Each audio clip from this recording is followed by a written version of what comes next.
This video is brought to you by Altium 365, where the world designs electronics, and Octopart, the fastest search engine for electronic parts.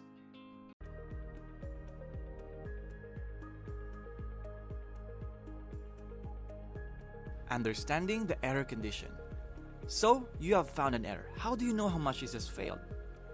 As the designer, you need this essential information to be able to decide how best to resolve the error. For example, if the rule says the allowable minimum solder mass silver is 0.25mm and the actual silver is 0.24mm, then the situation is not that bad and you may be able to adjust the rule setting to accept this value.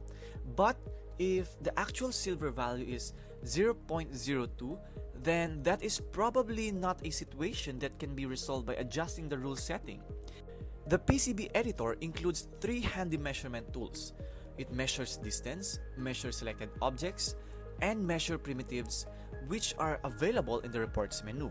In measure distance, measure the distance between the 2 locations you click after running the command. Now keep an eye on the status bar for instructions. The location that you click is constrained by the current snap grid. Then we have measure selected objects.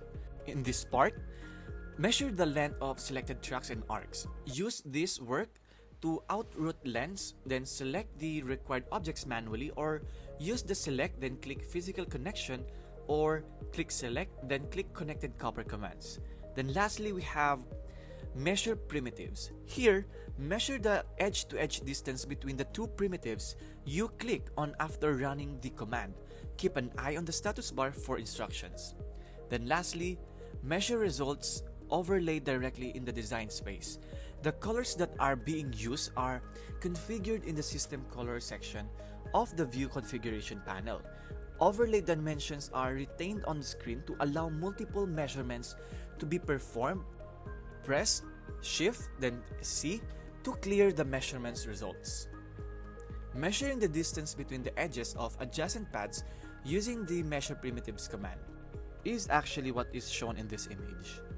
And apart from actually measuring the distance, there are a number of approaches to finding out how much a rule has failed by. You can use the right-click violation submenu, or the PCB rules and violations panel, or the detail included in the messages panel. The actual value is detailed along with the specified value. For example, 0.175mm is less than 0.254mm.